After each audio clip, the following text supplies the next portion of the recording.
magaalada Gaalkacyo ee xarunta gobolka Mudug qayb ka mid ah ayaa maalmihii u dambeeyay waxa ka soconaya howlgallo lagu xoojinayo amniga sidoo kalena qayb ka ah ololaha la dagaalanka ee ciribtirka argagixisada al-shabaab waxaana maanta howlgal ballaaran magaalada Gaalkacyo ka sameeyay ciidanka nabad sugidda ee sirdoonka qaranka NISA qaybtooda galmudug ee ka howlgashay magaalada Gaalkacyo waxaana ciidamadani ay maanta baaritaano xooggan ku sameeyeen gaadiidka dadweynaha iyo sidoo kale guryaha iyagoona baarayay shakhsiyaad la tuhunsan yahay inay ku lug lahaan karaan falalka argagixisadu ka maleegayso gobolka Mudug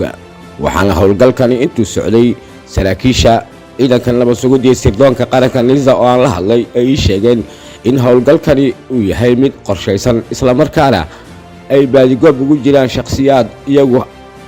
ay tuhunsan yihiin inay ka mid yihiin kooxaha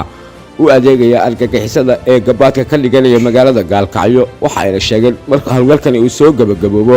in ay warbaahinta la wadaagi doonaan xogaha rasmiga ee ka soo baxa howlgalka maanta iyo howlgalladii ka horeeyay ciidamada nabad sugidda ee sirdoonka qaranka NISA iyo kuwa booliisku ku soo qabteen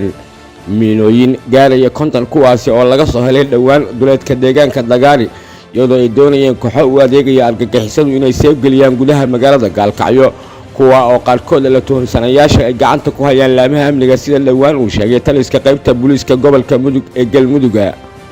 isku soo wadaduba shacabka magaalada Gaalkacyo ayaa waxa ay si weyn u soo dhaweynayaan howlgallada lagu xaqiijinayo amniga magaalada Gaalkacyo iyo tallaabooyinka ku aadan la dagaalanka ciribtirka kooxaha nabadgelyada argagixisada al-shabaab oo iyagu doonaya inay dhibaateeyaan shacabka Soomaaliyeed aan waxba galabsan